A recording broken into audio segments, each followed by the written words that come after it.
the head book comes through perfectly in Right. this line. But for Right. us, obviously, we're like, an encounter with a pendant. Yeah. And then we start making up stories about Yeah. pendants pushing Yeah. the religion of Kronos on people on the Yeah. streets.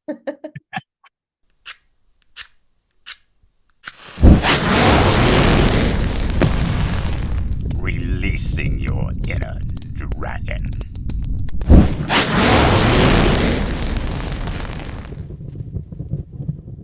So, Drake, on this very hot, I am dying, by the way. I am dying from the heat. It is so hot. I feel like I'm just going to like keel over and entirely fall dead. Is it You want like to know what the temperature is? above zero? Well, you want it in Fahrenheit, I assume, because you know you're that way. Okay, A boat? so the temperature in Fahrenheit today in Finland, and I'm dying of the heat, is 72. That's actually hot, especially if it's humid, which I know it is there. It is. It is. Because that's not much cooler than it is here. I mean, the high today is 97, which is, Alexa, what's 97 degrees Fahrenheit in Celsius? 97 degrees Fahrenheit is about 36.11 degrees. It's about 36. Oh, I'm dead. It'll be about 36 degrees. Like I'm not even dying, I'm just dead. That's a heat wave. The I'm government's sorry. issuing warning. Yeah, that's it. It's 97. It'll be 100 tomorrow. No, those are not reasonable temperatures. This is spring. We're not to the summer yet. I'm dying. So our high today is 72. yeah, that's nice. Here, that's really nice because we don't have the humidity. So we consider 72 to be on the hot side. Right. Yeah. A good temperature is 20, which I believe is around 54. That's our ideal temperature. Where I grew up in West Virginia, if it ever hit 90, which like I said, it's gonna be 97 here today in the spring, but if it ever hit 90, the city would pass out free lemonade downtown. And they only did it maybe twice while I was a child. It was only 2 times that it happened that we hit 90. So, yeah. Anyway, so on this very hot finish day, why is it important to submit your work for critique? See, the funny thing is I've been sitting here this whole time going, we don't have a topic today. What are you asking me? So I literally have been like, what's the question? So it's a loaded question for me because you've heard me say this a million times, but I am a firm believer that you cannot grow as a writer unless you're doing 2 things. Yes, all the other things are great. Reading books on grammar and writing and all of that, listening to podcasts, going to lectures, all of that is great and it will all help. But there's only 2 things that are absolutely required. And that is getting critiqued by somebody who doesn't care about you and critiquing others. And the reason why I'm so specific on the getting critiqued by people who don't care about you is because every time I used to say getting critiqued, somebody, everybody goes, oh, I've got somebody who critiques me. It's my best friend. It's my wife. It's my husband. It's my mom. And they're brutal on me. Trust me. And I just like to say, no, they're exactly as brutal as they know you can take. That's not being brutal on you. That's taking you to what they know your limit is.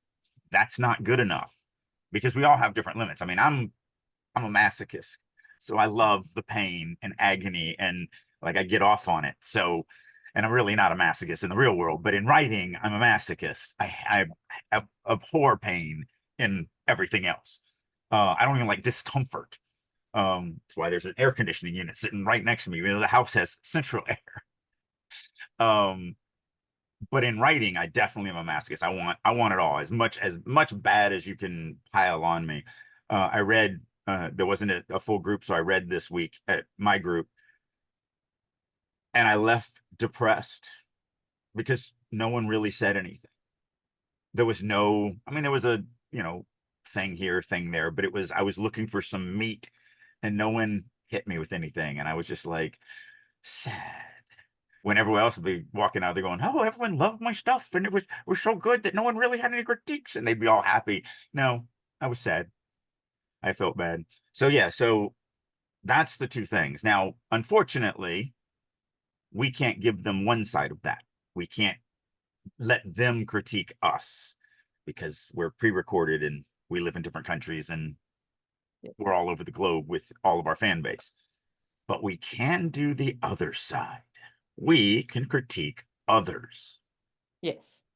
And that is indeed what we are doing today. We are critiquing another offering from a very brave soul who has sent it to us to be publicly critiqued. We very much appreciate it on their part. And as per usual, we're going to read. We have not done anything to the text or whatever. We've just made sure there's nothing to reveal the identity of the author. Okay, so I will. While she's sharing her screen, because we always say this, if you listen to on audio, we're going to try to make sure we describe everything so that you can kind of follow along. However, this might be a great time to head on over to YouTube, because remember, we are live. Our video is on YouTube, not live, but video. And you can actually see the text as we're reading it and kind of watch us as we're doing the critiques. And if you're going to spend all that effort and time going over to YouTube, please go ahead and like and subscribe. I think we are like 4 subscribers away from being monetized at the time of this recording, something insanely close like that. So give us a like, give us a subscribe, give us a follow, share it to your friends. I know you've got someone out there in your life who also writes.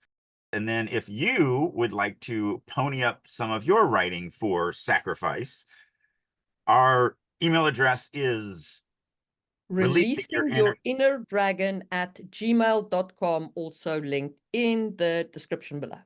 Just make sure you say you want this for critique, because we are also actively asking people to send us their first page of their manuscript. We want to do another episode of first page reads where we read the first page and kind of tell you where we feel, if we were an agent or if we were a publisher, which we are not, but if we were, where we would stop. Yeah. And kind of explain why this would turn off an industry person and why they would bail on your writing at that moment.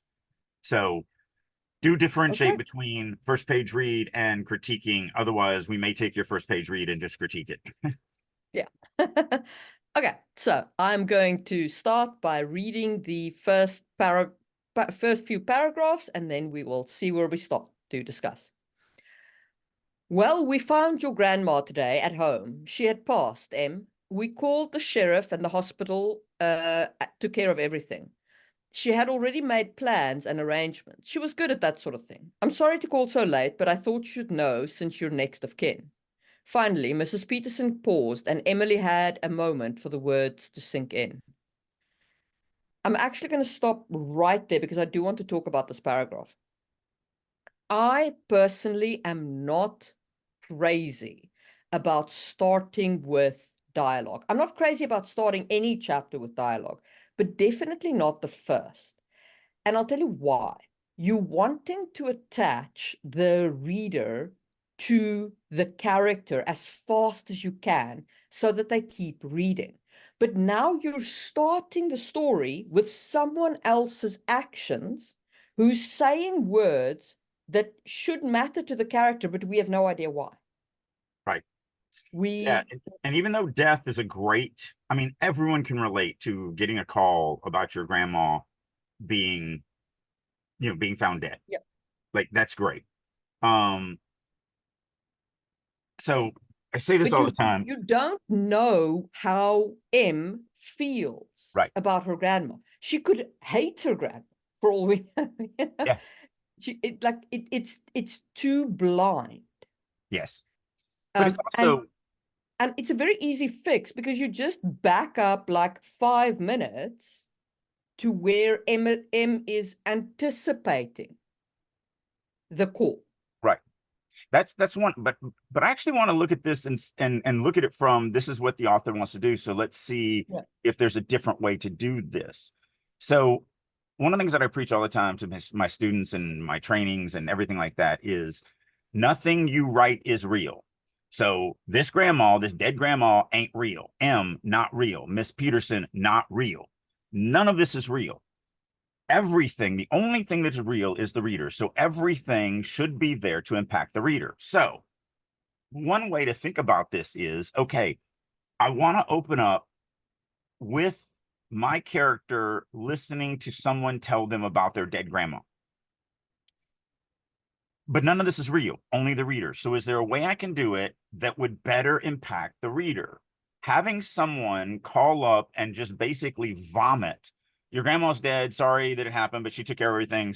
So just letting you know, goodbye. That's not going to ingratiate me at all. Yeah. So, you know, and I'm not going to say this is the way to do it. I'm just saying, is there a way to do this that might be a little bit better to connect to the reader?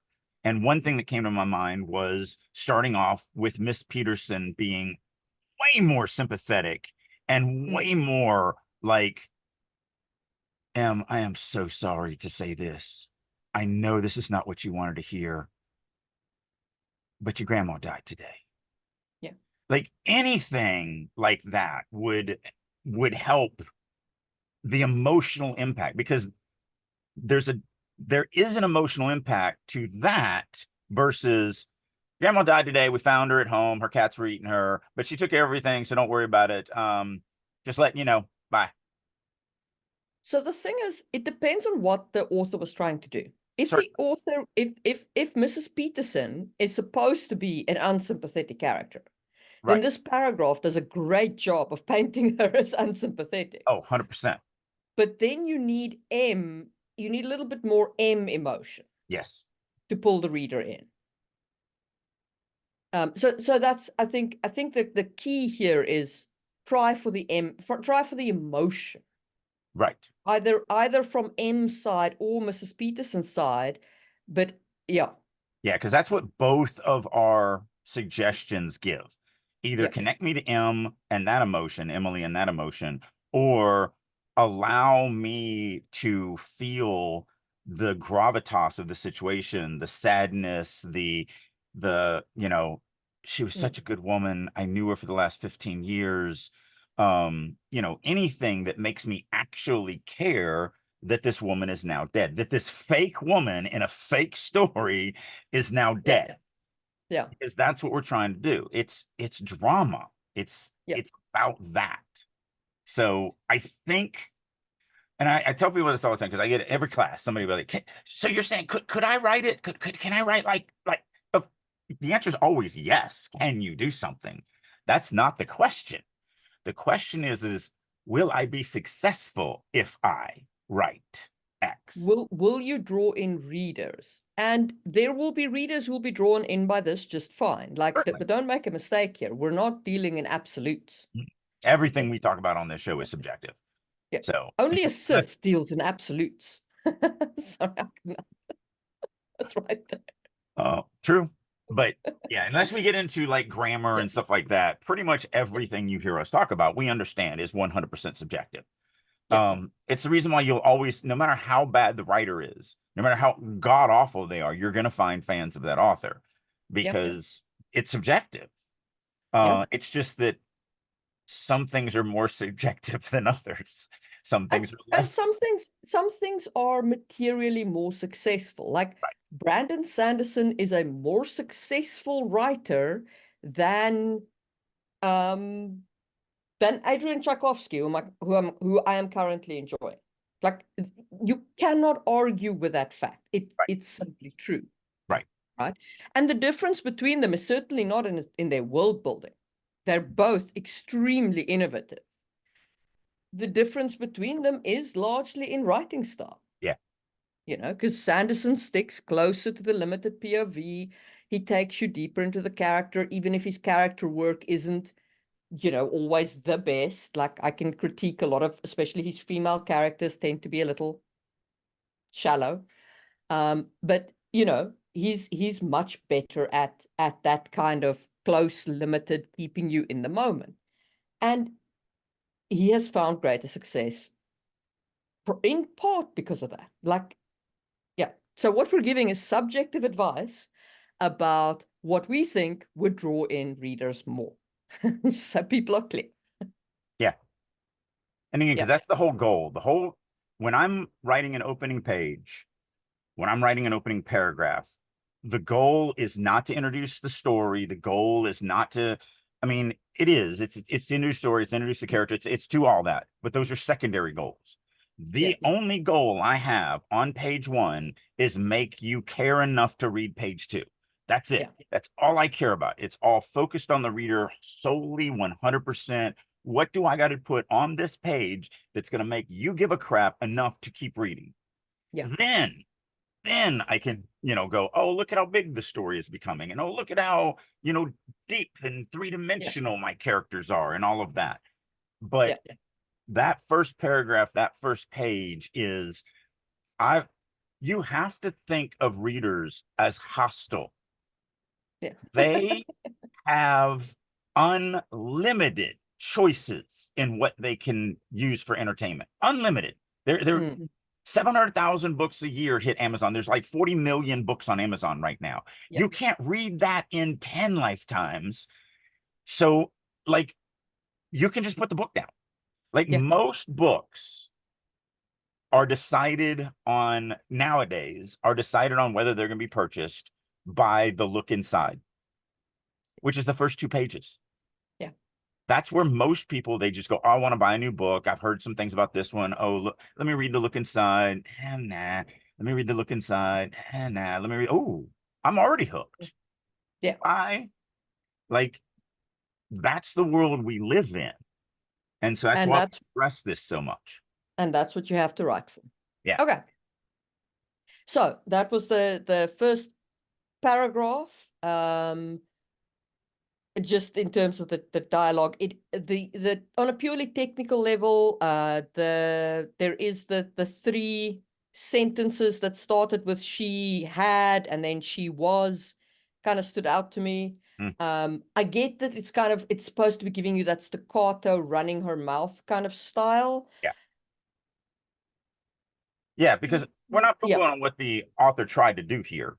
We definitely get what the author's doing. It's Miss Peterson is either a cold, heartless cad, or it's just so uncomfortable that she's the one that has to make this call, and that's very apparent. Either side of that, we don't know enough about Miss Peterson yet to know which way she actually is leaning.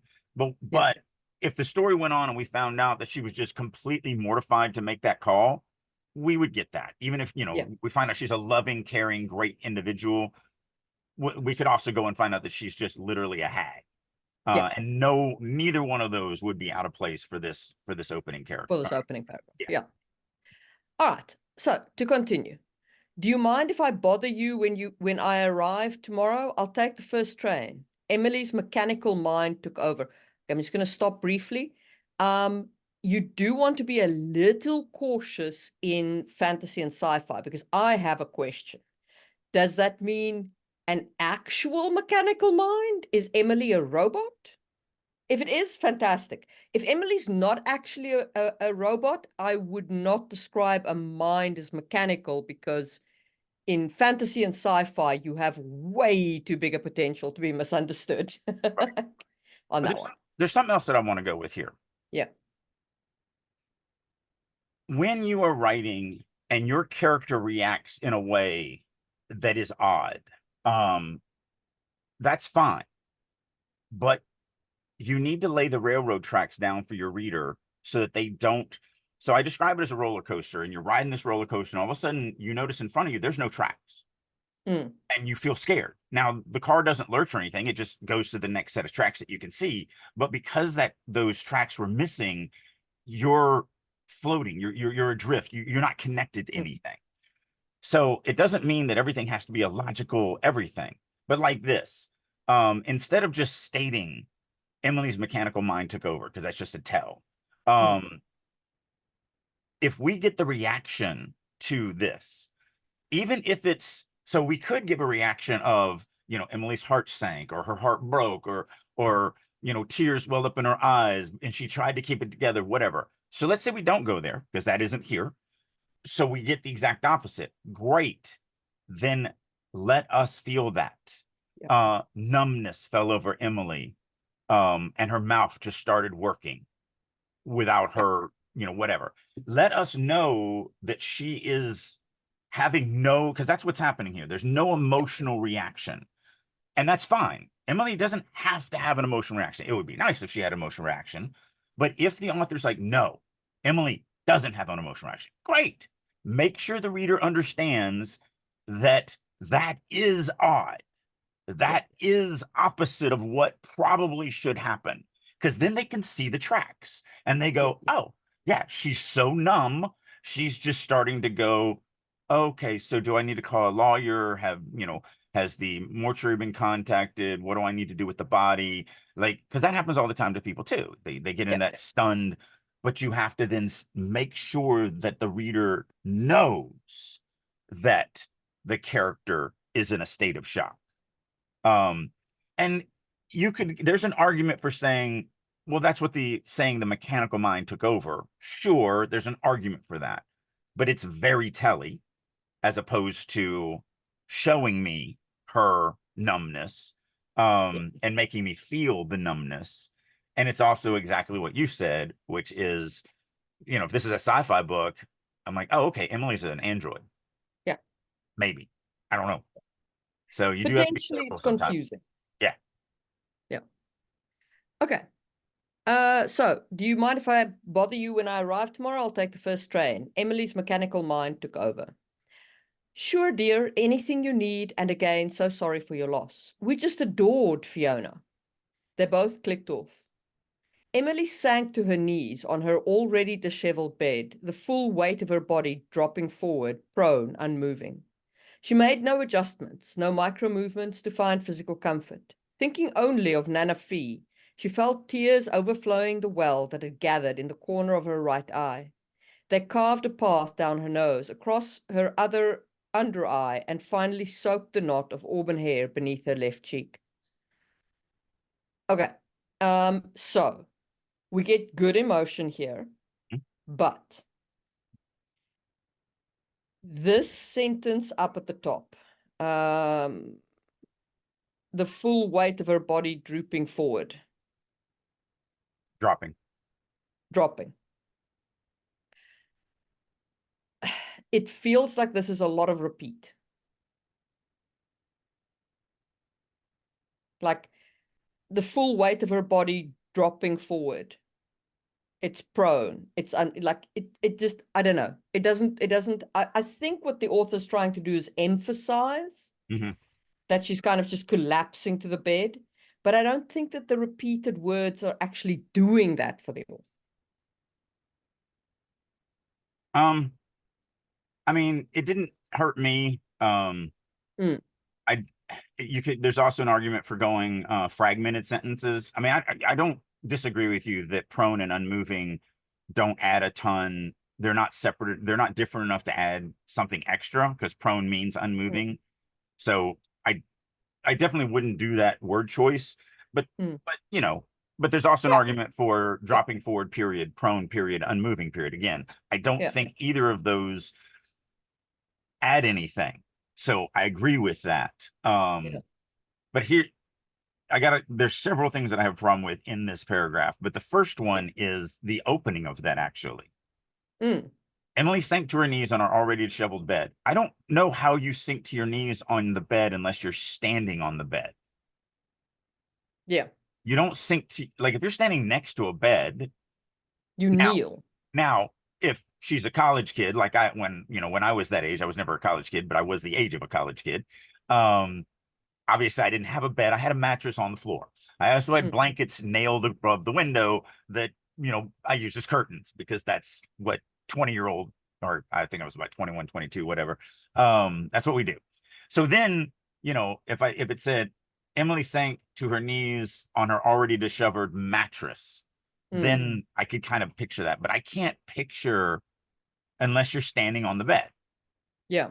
So that threw me out. But no, getting back to yours, I do agree that they don't add enough to be their own stressing verbs. Yeah. There's so many other. That to me is the thing. Like, like it feels like the author knows that what she's putting on the page isn't strong enough, or what they're putting on the page isn't strong enough, but they're trying to add more verbs until it becomes strong enough. Maybe. My big thing would be, if I'm going to do that, I'm going to go with verbs that are emotional verbs. Yeah. The full weight of her body dropping forward, period. Broken, period. Shocked, whatever, shocked, broken.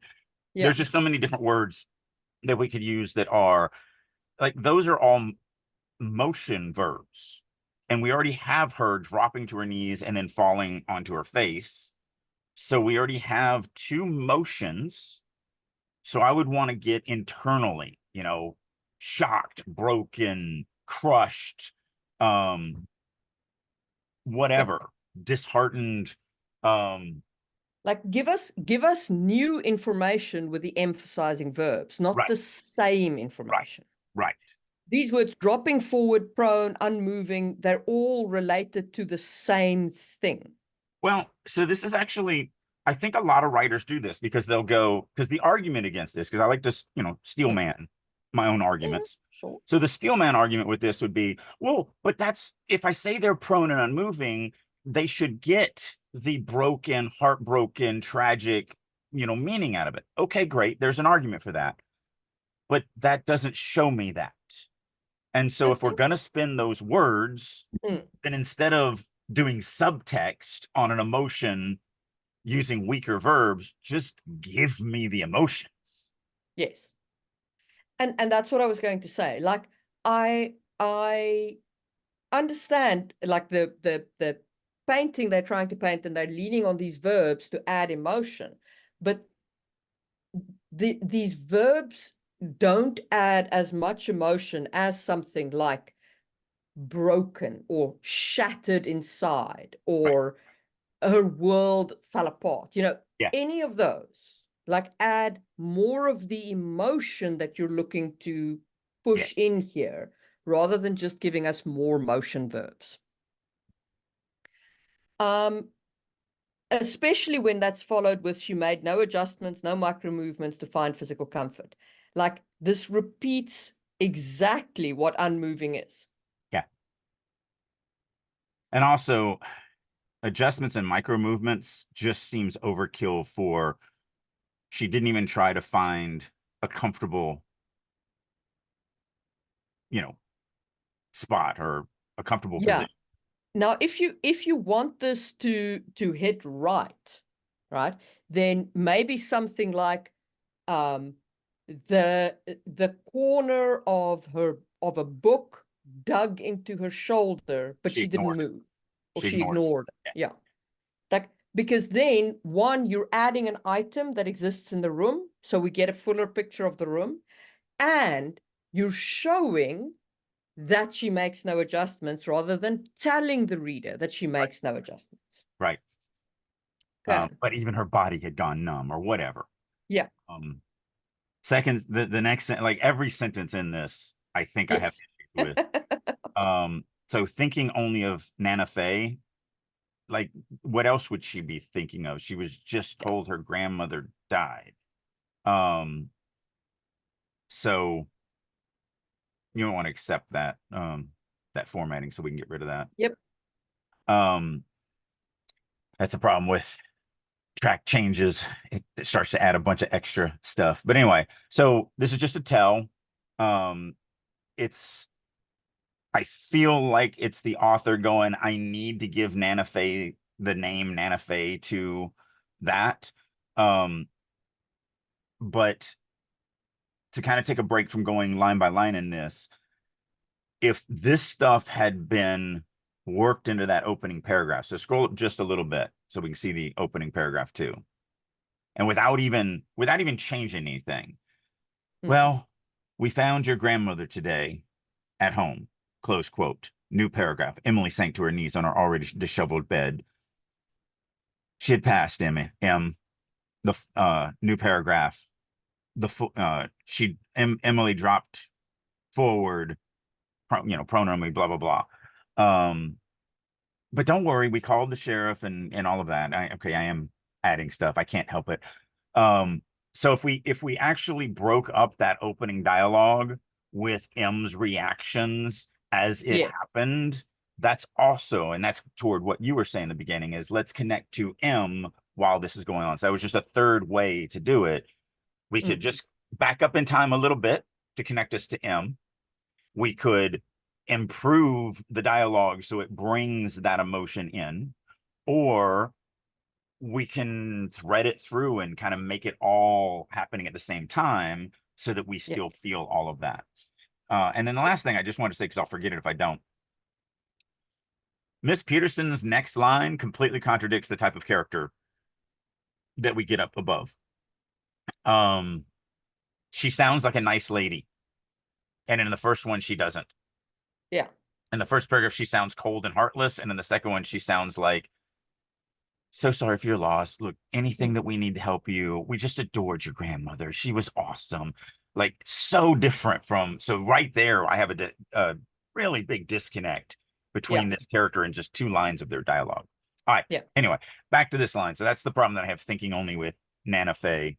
You've already highlighted felt. So Yeah, you don't need felt. In this case, it's just a tell. It's completely unnecessary. Like the it's also a filter. sticky tears overflowed from the well that had Right. gathered in the corner of her right eyes. Yeah. That, you've got Yep. it right there. You don't need she felt. Most filtering. So filtering is when you are forcing the reader to look at the character instead of looking at what is the character's feeling, doing, seeing, whatever. And it comes down to diagramming a sentence. So if we diagram this sentence, thinking only of Nana Faye is a dependent clause, so that goes out. So the subject is she, and the action is felt. But that's nothing cool. There's nothing cool about that. So instead, if we just cut the filter and we don't do anything else, we'd have to change the verb, the tense of the verb, but that's it. Thinking only of Nana Faye, comma, tears overflowed the well that had gathered in the corner of her right eye. Like, it's so much stronger just removing the filter. But then also, I always say you should never write the word feel and felt in narration unless you're using those words as what they are, not as a verb. Yes. So, the cloth felt smooth and slick. That's great. Yeah. But I felt sad. Now you're using felt as a verb. Yeah. The cloth felt smooth is not the verb. It's still the verb, It but is, you're but using it's it not to the action verb, describe. I guess I should say. I Yeah. should have. Yeah. Yeah. But yeah. Yeah. But yeah. So felt, I would definitely cut that filter. Filter, to those of you who don't know, is words that are between the narration and the action. It's when basically you cover the cool thing, the tears overflowing from her eyes is the cool thing. You cover the cool thing with a wrapper of trying to make sure that the reader knows that it's the character who's feeling this. But the reader knows that because they're in the character's head. This is a limited POV. Everything that is felt, seen, No, smelled, like tears heard. could not be running over somebody else's cheeks here. Like, yeah. Yep. Yeah. They carved a path down her nose, across her other under eye, and finally soaked the knot of auburn hair beneath her left cheek. That is actually, like, I like the description. I do. I'm not sure about her other under eye, but that might be a fantasy element. It has to be. And it's buried in this sentence. And I don't necessarily think that's a bad thing. It's that, wait, what? And I like that. But I have 2 problems with this paragraph.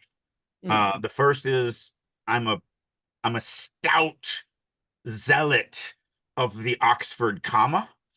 So across her other under eye comma,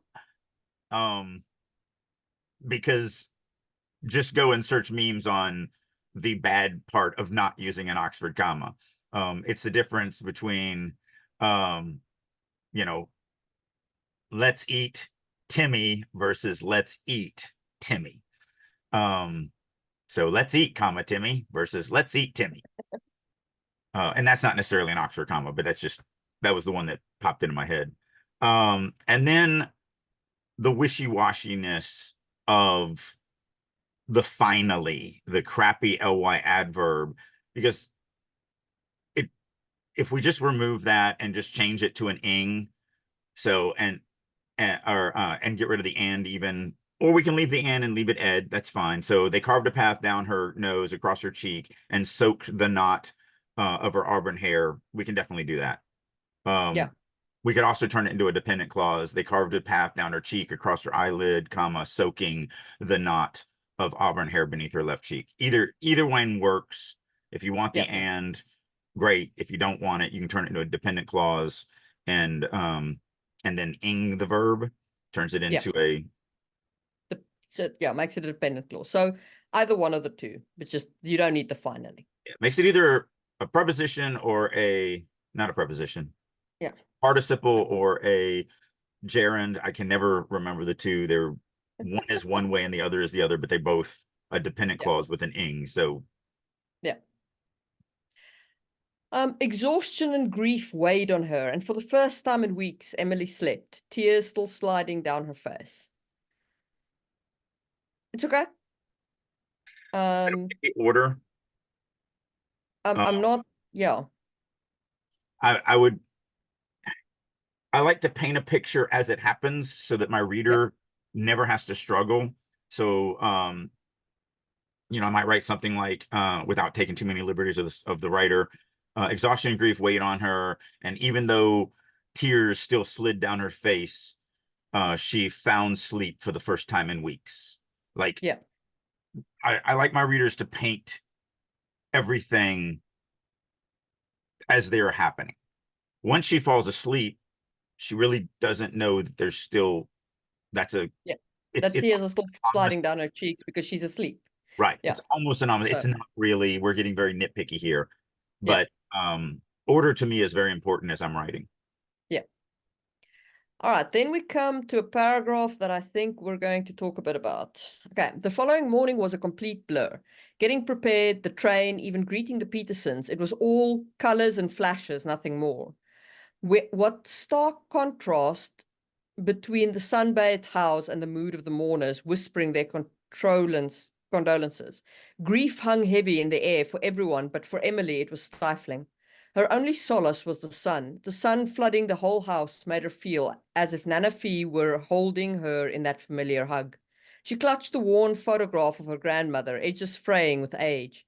She couldn't help the realization, a mixture of sorrow and nostalgia. Okay. The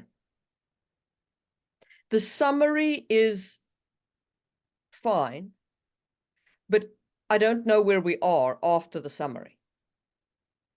Which house? The Petersons' house? Emily's house? Like, and there are people who say, oh, it's not important. This is, but I got stuck on it. Like, I was like, but where is she now? Like, she got onto the train, she met the Petersons, and then where are we?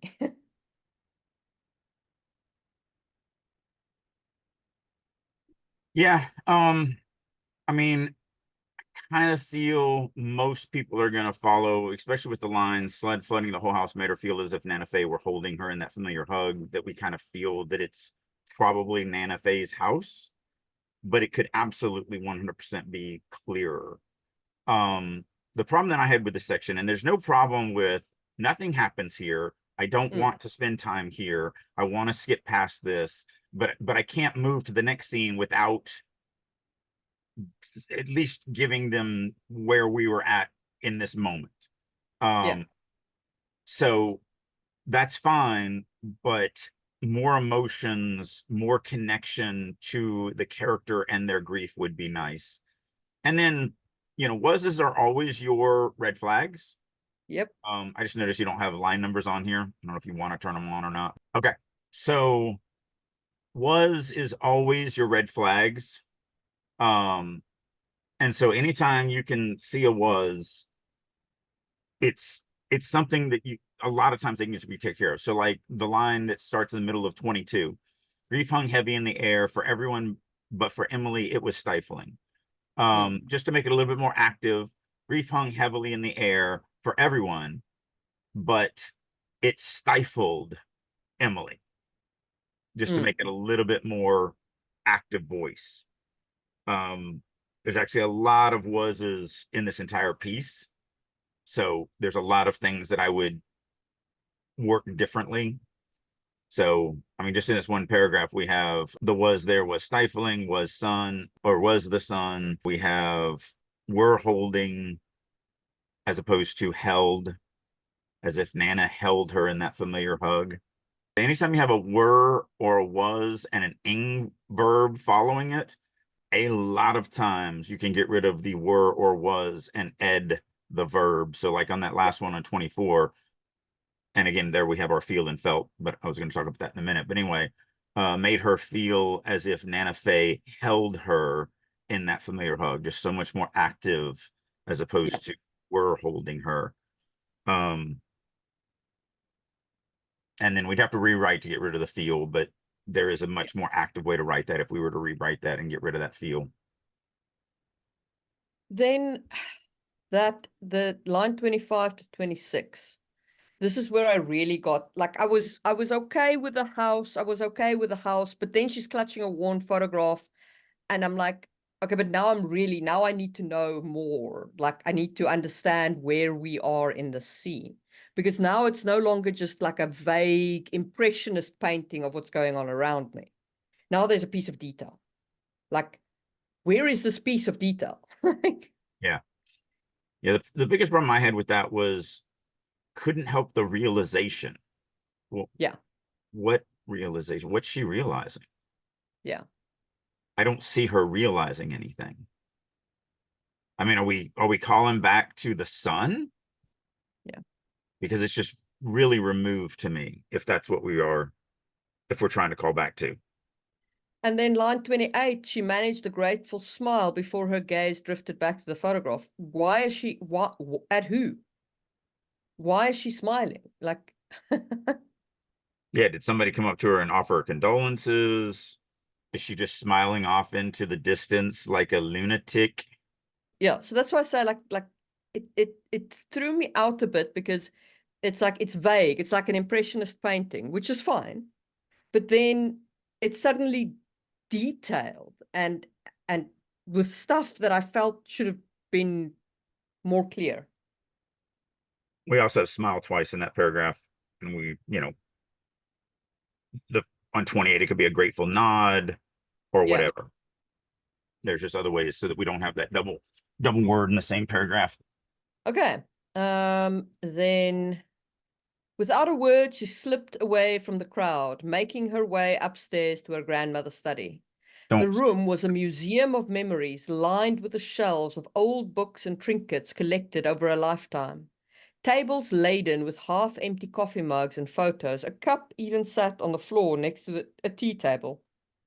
This room, the sanctuary of her grandmother, reminded her of just how similar they had been. so Okay, so this I this would is first say that I love this turn of phrase. This was beautiful. mhm. The room was a museum of memories. That is gorgeous. Yes, 100% agree with that. But this goes to emphasize your point. We started off so vague. So my point that I had said, okay, we don't want to deal with this. We want to just get into something else after this, but we have to let them know. We just said they're coming, so we Yeah. have to let her arrive. But you went from this vague, I'm arriving and I'm doing the wake, it sounds like, to now I'm physically at the wake and I'm leaving this crowd that was never set up for me.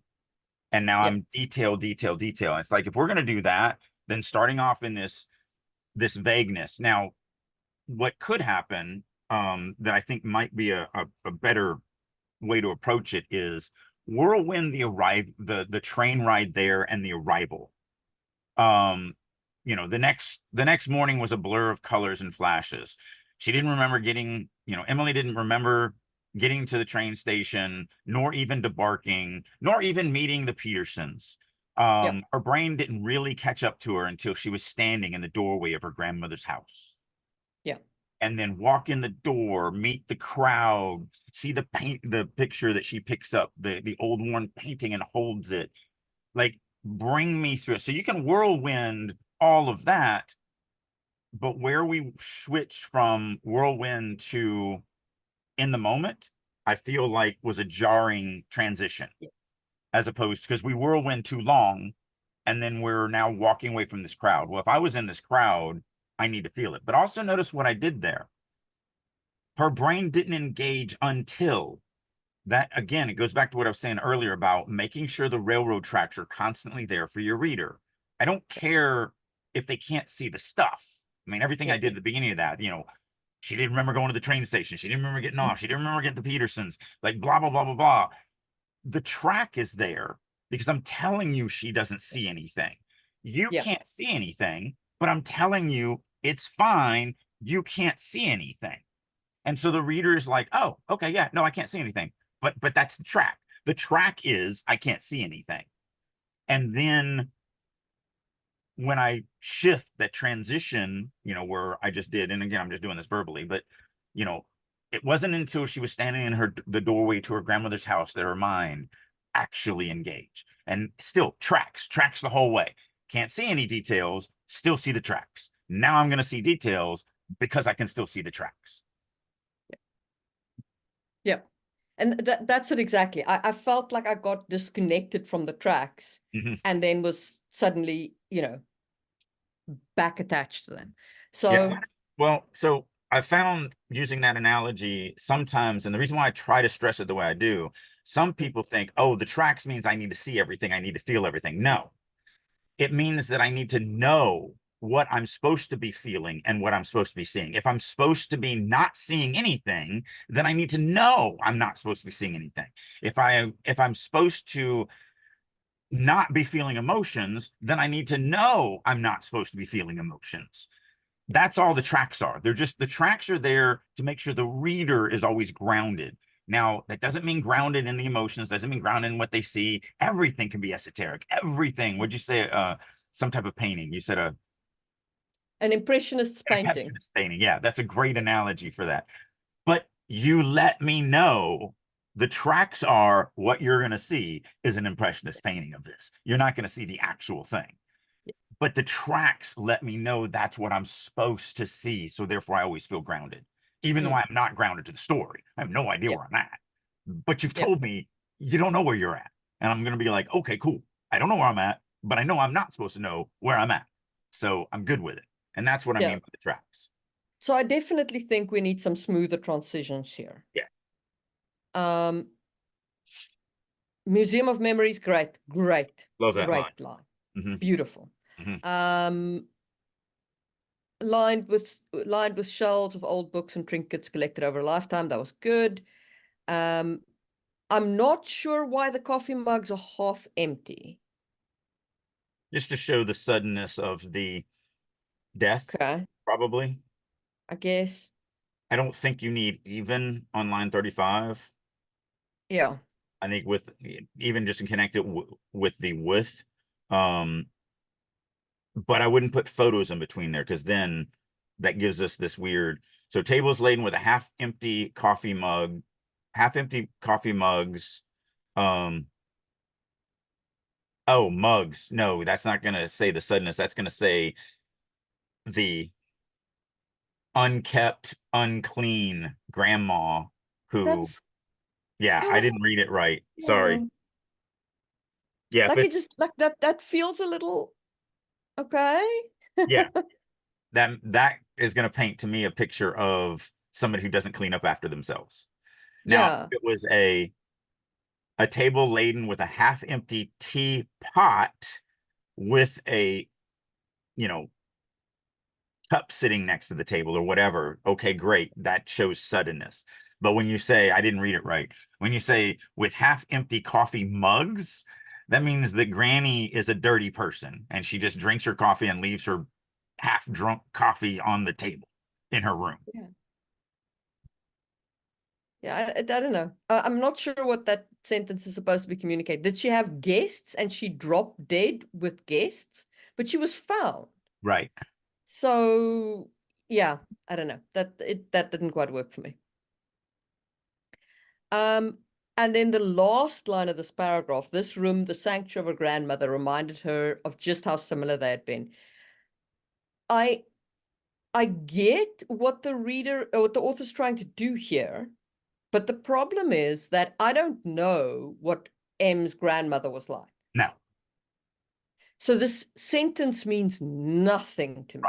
It's a great line. If the things up there, so if it was table with laden with half-empty coffee mugs with mold growing out of them and all this other stuff, and then it said the room reminded us how similar we were, okay, great, you're also a slob. But there's nothing up there that actually has personality. Yeah. It's a room filled with memories. So does that mean that she's also a room filled with memories? Like, I don't, there's no specificity to the details. So therefore telling me that she's just like that. It doesn't tell me anything. Right. Because at this point, the only thing I've got about the grandmother is that she leaves half-empty coffee mugs sitting everywhere in her house. Like, that's a bit weird. Or at least in this room. Or at least in this room. That's a bit weird, but, like... And a coffee cup on the floor. Yeah. Which also denotes messiness. Yeah. So that's the only personality trait that's here. So it's the only personality trait. So are you trying to tell me that Emily is messy? Yeah. But again, it's not strong enough to really paint I mean, like if you'd thrown in some stuff like I said, if grandma was a slob and we're just trying to say that and we're trying to say Emily is a slob too, then it needs a little bit more, like tables laden with half-empty coffee mugs with mold growing out of them or whatever. Or maybe what you're trying to paint here is that you both have esoteric interests, but in that case, like, have her read the spines of the books as to like what kind of books they are. Right. Show Again, us an alchemist's astrolabe, yeah, something like that shows the personality trait of grandma.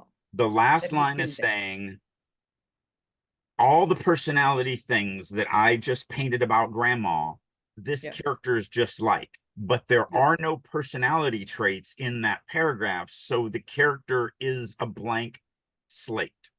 Yes. That's what we're trying to point out here. Yeah. So the line is fine, but only if you add more personality in. Yep. 100%. Okay. Emily's fingers trailed over the spines of the books, pausing at a weathered journal tucked away in a corner. As she flipped through its pages, Emily stumbled. This does not need to be she.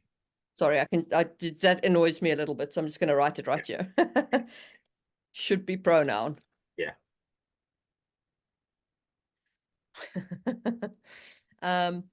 Emily's fingers trailed over the spines of the books, pausing at a weathered journal tucked away in a corner. As she flipped through its pages, Emily stumbled upon a passage detailing her grandmother's encounter with a pendant, an heirloom passed down through generations, always from grandmother to granddaughter, skipping a generation of women.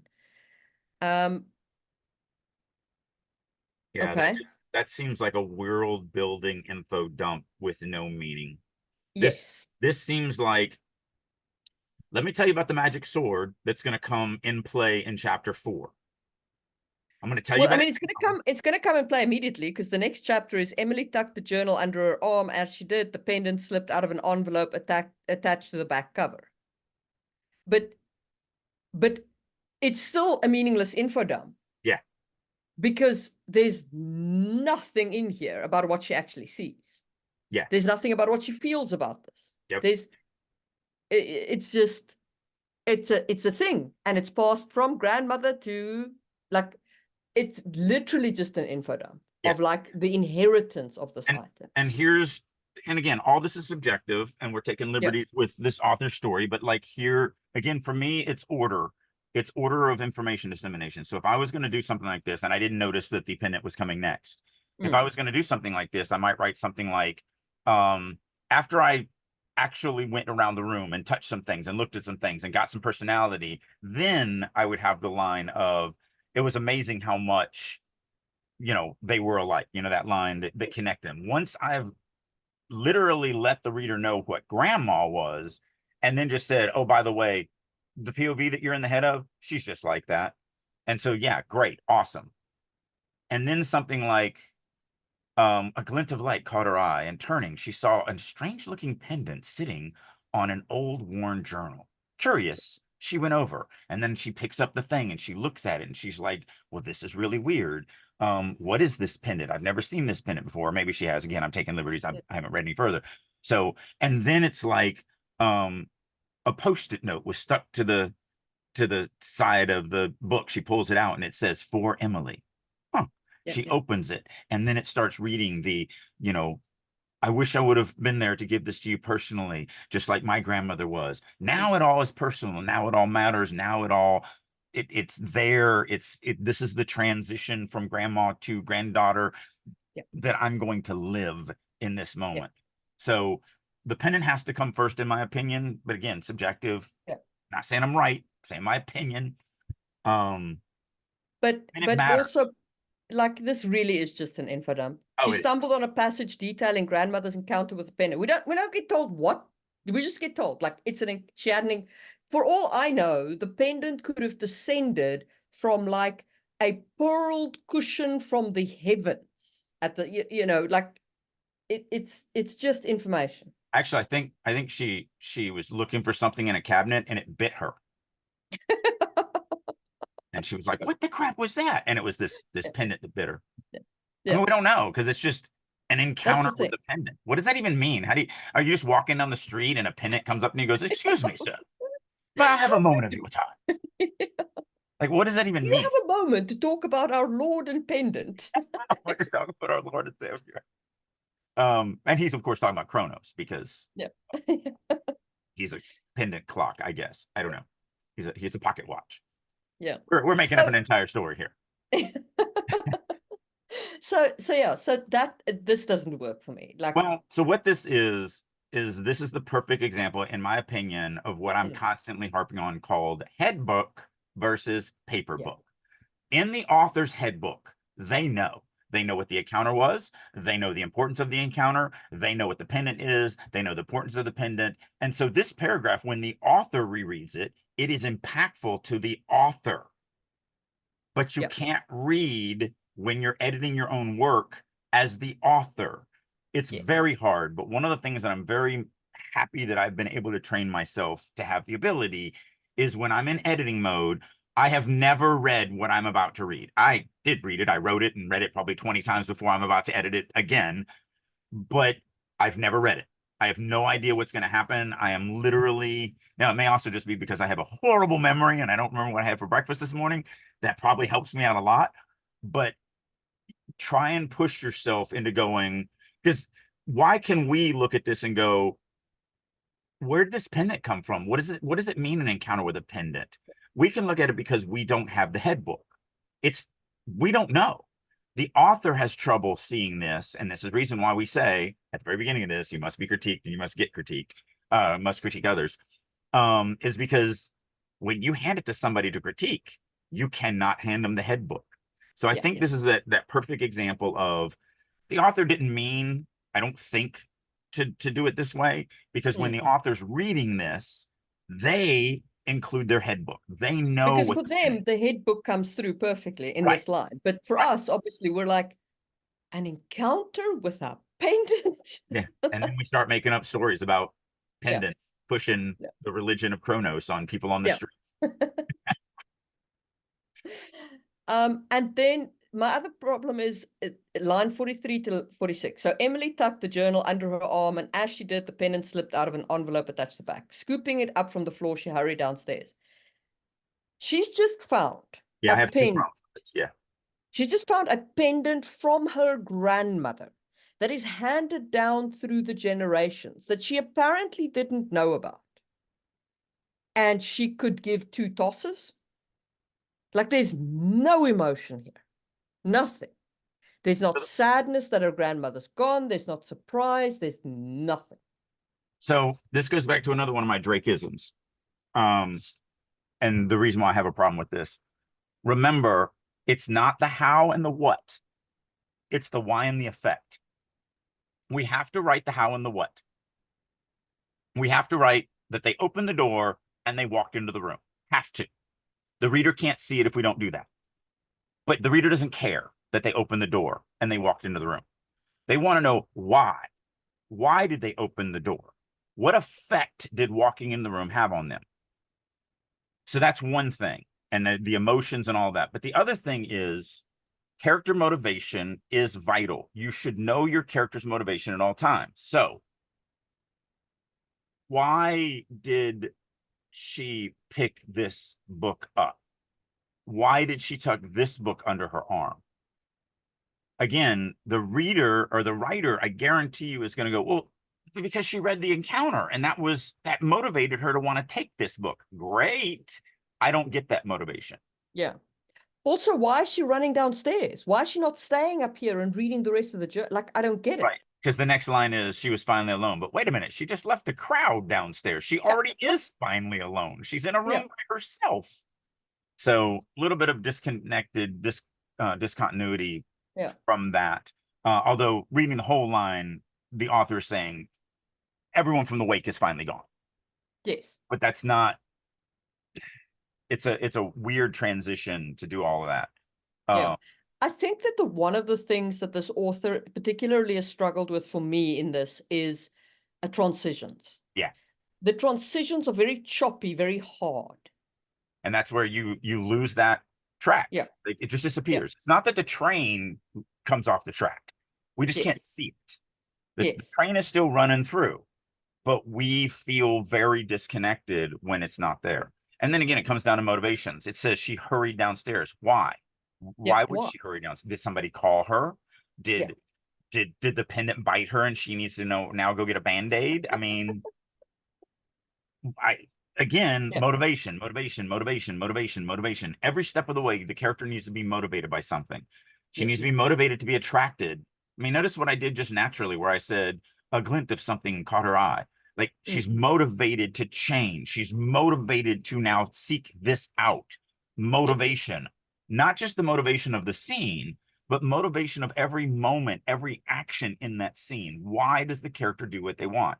Again, it's not the how and the what. You have to write the how and the what. It's the why and the effect. Now, it could be a bigger motivation, like the character could be seeking through a library in order to open, and that's fine, right? But, and they're opening each book as they go. Yeah. Right. You can do that. You can do like a big motivation for the character as opposed to the little motivation of like this caught your eye or that caught your eye or whatever the case may be. Yep. But 100%. you have to have reasons for why the character's acting and why the character why did Emily leave this room? I don't understand why. Yeah. Okay. So I do like this line though. Mourners and guests had all chatted, sorried, and eaten their way through the grief of losing one of their own and headed out. Like I do actually like the line. So I don't know because spelling, I never correct anyone's spelling because I am dyslexic, but shouldn't that be Sorried? No, because I think what I might suggest doing this. Because I think what she's saying is like said sorry, not sorried as in they're sorry, like sorried, like she's saying people saying they're sorry has become a verb. Yeah. No, I see what you're saying. And that's perfectly legitimate to do in English. Again, that's why you'll never hear me correct people's spellings. I mean, I turned in a story to Harn World and I had spelled minor as in it's supposed to be dwarven minors, but I spelled it as in dwarven children. And consistently, because that's the way, again, especially words that are spelled different but sound the exact same. Yeah. I have to memorize them like you would memorize a phone number. So, one time it's like, oh, it's a typo, but again, that's the way I'm going to spell it. And so until I'm corrected, I'm going to spell and word's a jerk to me because it's like, yep, that's spelled right. Go ahead. No, it's spelled right. It's 100% spelled right. Laughing at me the whole way. Miners, dwarven miners everywhere. Yep, there were dwarven miners just everywhere. Just a bunch of just miners. Oh, that's great. Um, I'm dyslexic. it It is. it's still great. Like in my head, it's a very funny image. It is a very well. Once I got the notes back from Yeah. the guy from Harnwell, I was like, yeah, he probably thinks I'm an idiot because it was consistent. There's only like 3 times I think the word is used in the Yeah. chapter, but still consistently, it Yeah. was the youth miner and not the digging miner. But yeah, I do like the line, mourners and guests at all. Like it's a very nice line. Yeah, it is. But again, transition. Here's the other thing that you have to think about. And maybe this is because I have, a theater background and a, script writing background and everything like that. But why do I go from the wake to upstairs back to the wake to get alone? Why am I changing these scenes? Why can't I stay with the wake, finish the wake, send everybody home, and then have the house to myself, and then go exploring and find the room and find the book and find the pendant and everything like that? Because nothing happens. It's not like I need to find the pendant when people are here because I need to interact with the people that are here because of some. No, they leave. We go upstairs, we get the pendant, we come back to the house, and we kick them all out. So why this herky jerky? I'm going to go upstairs, downstairs, over here. Yeah. Again, let it flow. If there's no reason to have the people there while I'm upstairs, and there doesn't seem to be, because they leave immediately, then finish it, and then move on, because there's no impact for them being here. Yeah. There's no bonus. Yeah. So it's gonna flow better when you just allow the scene to be fluid. And it's like, we're at the wake, we're done with the wake, everybody get out, we're at home alone, we find the book, we find the pendant, and then we deal with that, and it just flows so much better. And you are in charge, you are the director, so you get to decide, I don't like this scene, doesn't do anything for my story, let's cut it, let's just close up the shop of the wake, and then move on to the next scene. And in a movie, it costs money. Like literally, that's maybe why I'm sensitive to it. Because I'd be like, wait a minute. So I've got to set the crew up, and I've got to get the cast there, and I've got to do that. And then I'm going to go do this other scene, which costs money. And then I'm going to come back. Now, obviously, I would shoot both at the same time if I was directing it. But that's still, I now have to shoot this. Like, why? Yeah. So anyway, throwing it in there. All right. The photograph and the pendant lay on the table before Emily, sepia tones illuminated by the soft glow of the lamp. With a deep breath, she reached out, picked up the pendant, and touched the surface. With her index finger, she stroked her grandmother's image. That's a long run on sentences with a bunch of whiffs. Yeah. In an instant, the world around her dissolved into darkness, and Emily found herself enveloped in something akin to vertigo. It's run on sentences, and she reached out and picked up the pendant and touched the surface. All of it can just be that. Yeah. Like, the only important part, with a deep breath, she reached out and with her index finger stroked her grandmother's image. Says exactly the same thing. Or even just with a deep breath, she stroked the pendant with an index finger. So it always irks me when people write stuff like reached out and picked up. Like, you can't pick up something without the previous action. So unless there is a story-based reason for, no, they need to see the reaching out and they need to see the picking up. But in this case, there's no impact from reaching out. So therefore we can just do, it's implied that I reached out because I just wrote, with a deep breath, she picked up the pendant. Yeah. Same thing with touch the surface. With her index finger, she stroked, you can't stroke something without touching the surface of it. Yes. It's all implied. So there's so much redundancy in this massive run-on sentence. Yes. And then, like, we're suddenly having magic. Mhm. And Emily has no emotion. Nope. So Emily found enveloped in something akin to vertigo. When the kaleidoscope of colors finally subsided, Emily blinked, finding herself standing in the quaint living room, vastly different from the somber atmosphere of her grandmother's house. The furnishings were unfamiliar, but there was a sense of warmth and familiarity that washed over her. She glanced down at her attire, realizing she had inadvertently transported herself back to the late 1940s. Like, what? Okay, so She really is a worshiper of Kronos. yeah, She instantly absolutely. Kronos was spot on, man. that's a part of when you're an acolyte of Kronos, you know the year instantly by just knowing. It's one of the things priests of Kronos get. Do you Um, have a moment to hear about our Lord and Savior Kronos? um, so like I guess so many questions. Like, Yeah. wait a minute. So I touch it now and I teleport back in time, but when I touched it before, nothing happens. So I'm assuming that'll be explored and explained later, and it has something to do with touching her grandmother's face or whatever. Like, that's fine. I can move past all of that stuff without any issues, right? Because that's hard and soft magic system stuff. And like, as there are plenty of readers who like soft magic systems, so no worries. Right. Like, again, I don't have a problem with that. My problem is with the fact that Emily has no emotional reaction to vertigo, to lines, to looking down at herself in different clothing, to anything. 100%. There's one other thing that I want to add to that because you're Yeah. 100% right. 100% right. Also, no buildup. 0 to Yes. 100 with literally no time in between.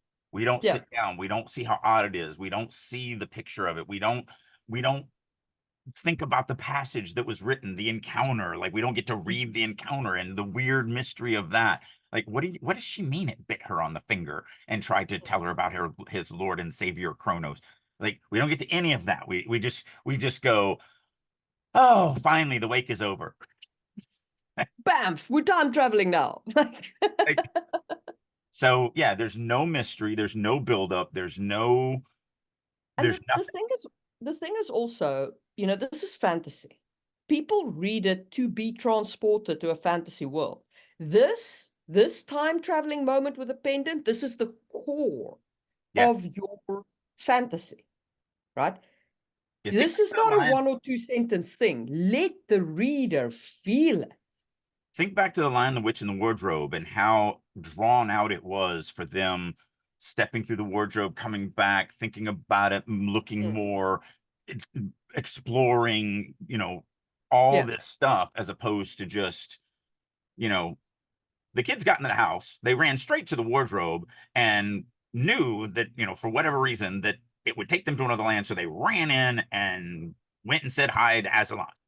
yeah, Like, went looking for Aslan to say so they could ride on his back. Like, that's literally kind of how this feels. It's just this, just yeah. It's it's it's too abrupt, and there's no let us, I mean, this is a time traveling vertigo kaleidoscope of colors. Like, take us into the vortex. The first time Doctor Who's like TARDIS spins through the vortex, they didn't just rush past it. Like, sure, by the 20th time, 100%. But the first time, let the reader experience the wonder of the moment. I'm going to force my reader to feel what it feels like to travel in time in this magic system. Yeah. You're going to feel it because Emily's going to feel it, and she's going to react to it, and it's going to be emotional and all of this other stuff. And then also, it's just such a missed opportunity to do something like she had transported herself back into the late 40s. Like, there could have been this huge mystery that we just had to solve. Like, Yeah. what just happened? I mean, obviously, I'm still in my grandmother's house. I must be just illusion, this must be an illusion or whatever. And then I have to go out and figure it out. And then boom, what do you mean I'm back in time? Like, what? Unless, again, if this is the 800th time Emily has time traveled, then Yeah. this is different. But then that Yes. means that this probably isn't the opening chapter of this book. Yes. So given the first one, like I would definitely, given that this is the first time the reader's seeing it, I would linger here. I would let the reader feel it. And I would let the reader try and figure out like what's happened, and have Emily try and figure out what's happened, not just tell the reader, oh, you're back in the 1940s because I'm wearing, 1940s clothes, which, I mean, sure, but what's the difference between the clothes they wore in 1949 and 1950? Right. Yeah, in my lit RPG, which I don't know if I'll ever get time to write, but when the main character wakes up and he's in a fantasy tavern, his first thought is, did I get drunk at a Ren fair? Like, Yeah. his first thought isn't, am I back in a fantasy world? Yeah. Like, that is not his first thought. His first thought is, did I end up in a what in Renaissance my world Yeah. could possibly explain what I am seeing here? Yeah. All right. So she sets off into the unknown, her heart pounding with excitement. Oh, okay. As she explored the unfamiliar surroundings, Emily's eyes fell on a bright silver pendant resting on a nearby table. It was the same piece that was in her hand. Okay, I've kind of lost track of the pendant. Like I feel like we're now really rushing. All of these transitions feel super rushed at this point. Like the author is rushing to get to what they feel is the cool part of the scene, and the impactful part of the scene. And by doing it, they're not giving the build-up room to breathe. Yep. And that comes back to one of my main complaints with a lot of current storytelling, especially in the TV medium. Nothing is given room to breathe. Yep. Everything is crammed together. And because of that, nothing hits right. Yeah. Because like this, it's literally like, instead of this being this cool moment of like, what just happened? It's just told to us like, Emily feels awe, she feels trepidation, she sets off into the unknown, and now she's excited. Like, it's a roller coaster of emotions, and we've just time traveled. And she's not freaked out by that at all. Yeah. Not even a little. Like, time traveling, no problem. Like, what? And again, I guarantee you this is all because of this is all in the author's head book. In the author's head book, she's adding so much, or he, I don't even know if it's a guy or a girl. I just feels like a girl writer. Adding so much details. Yeah. That is not in the writing, but to them, all these details that we're talking about are probably there. 100%. And again, you must read it for the reader, not for yourself. 100%. Yeah. So yeah, I really feel like this section is very, very rushed. And it's clearly rushed to reach the point of, who are you? In order to reach the, that's what I thought. In order to reach the cool part, which is Nana Fee, is this person. Yeah, she gets to meet Nana Faye, but when Nana Faye is 20 years younger than... Yes. Yeah. And that was why I scrolled down. I just scrolled down to check whether I was in fact correct in thinking that is. And that is awesome. Like, the story is fantastic. I'm digging it. I love this idea, but you got to let it breathe. It's all about drama. It's all about building tension. It's all about taking the reader on a journey. It's not about, let me tell you about this story. So this girl named Emily, her grandma dies. So she goes there and she finds a magic pendant. And then all of a sudden she's back in 1949 and she meets her grandma when she's 20 years younger than her. Like, that's literally what you just did. Yeah. I'm not reading that novel. That is not the novel I'm reading. Like, there's just that's not worth it. That I think is my biggest critique of this piece, is the transitions are too hard because the author is rushing the story in order to get to the cool part. It is perfectly okay to spend a chapter just on Emily and her grief. Yeah. And if not a chapter, a page or two, or a paragraph or two. And then do the magic thing. And take your time. Don't just tell us we're back in the 1940s. Like, Let us experience it. Now, Take your Hope stuff. time. Oh, wait a minute. I do recognize that chair. It looks Yeah. like a newer version of Nana's old chair.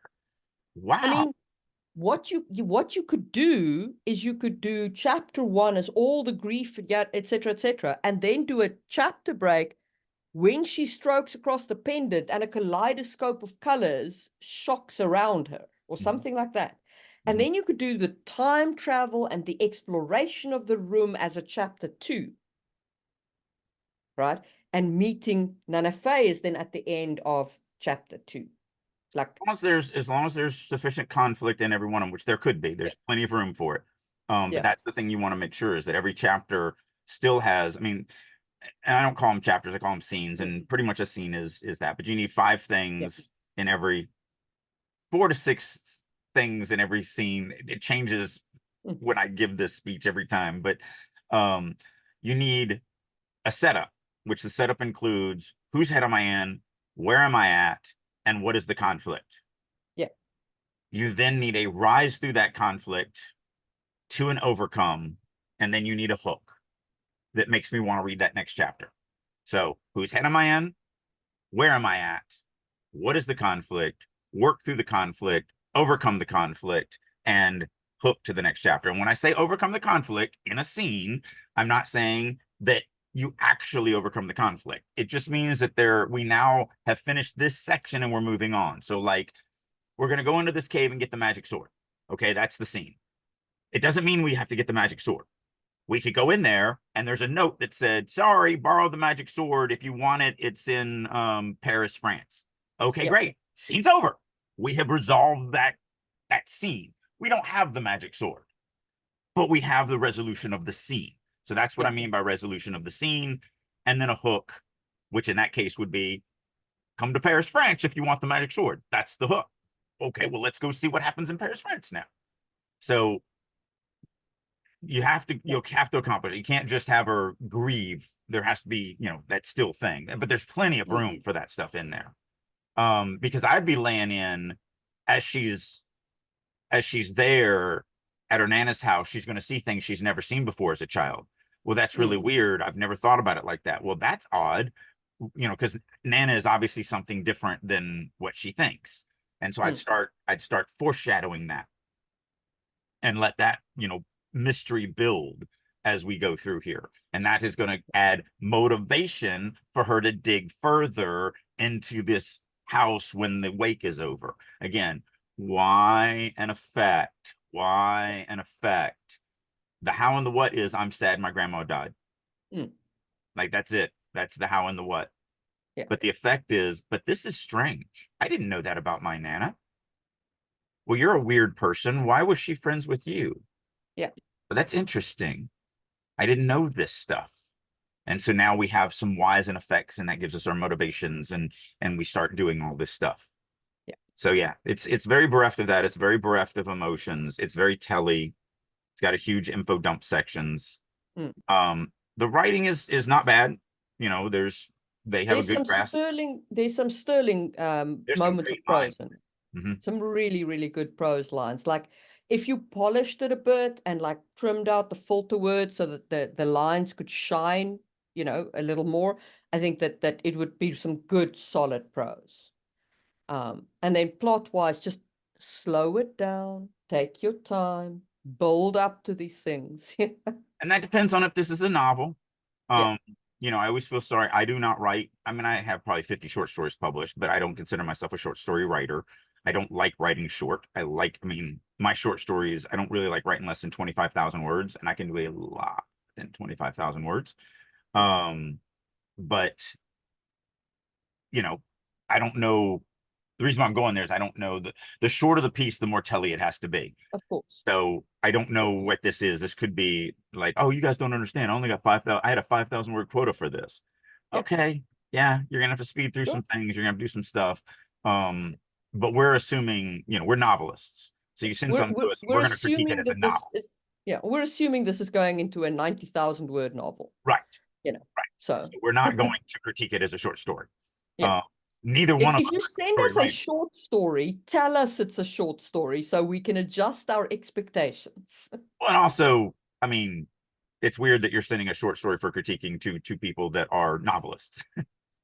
And not just novelists, like epic fantasy novelists whose books Right. run to like 200,000 words. Right. Not that this author did that. I'm not saying that. I'm just saying Yeah. for those that But are out there, it's like, oh, yeah. I'm going to send my short story in there. We're probably not the people to send that to.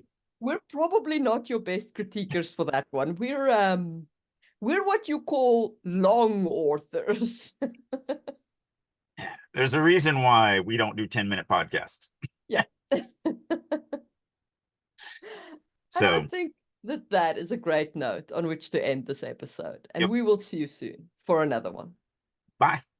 Good day to our esteemed listeners. I'm Marie Mullaney, and it has been a pleasure guiding you through the nuances of writing and world building. If our podcast has enriched your authorial journey in any way, please consider liking and subscribing. Sharing our content with your peers is a powerful way to support our mission and ensure we continue to deliver insightful and valuable episodes. Your engagement is greatly appreciated. For a deeper understanding of the topics we've discussed, head over to Just in Time Worlds on YouTube. It is a treasure trove where fantasy meets history and science. Every Tuesday, you'll find new videos that delve into the intricacies of world building, drawing from our rich real-world history. Whether you're a writer, a role player, or just a fantasy enthusiast, Just in Time Worlds offers unique insights that will enrich your perspective. Check it out and join the journey of crafting incredible worlds. If you are ready to take your writing to the next level and work with a group of highly motivated, dedicated writers who are all working to not only improve their writing, but improve your writing, plus you get to work with me on a weekly basis, then I'll encourage you to check out writersroom.us. This is a website that I have created that I really wish I had 30 years ago. It's everything a writer needs to become a better writer.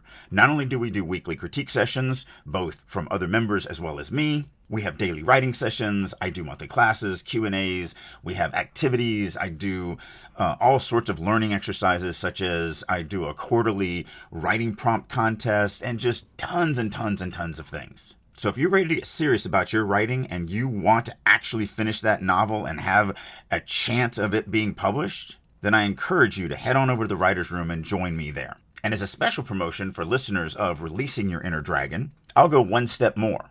If you would like to get 50% off for 3 months, reach out to me. There's a million ways you can do that. You can do it through starvingwriterstudio.com, drakeu.com, any of my social medias such as LinkedIn, Instagram, Facebook, X, whatever. Reach out to me, say that you would like to check out the Writer's Room for 50% off, and I will send you a link that will allow you to do just that. So hopefully you're ready to start getting serious about writing, and I'll see you in the Writer's Room.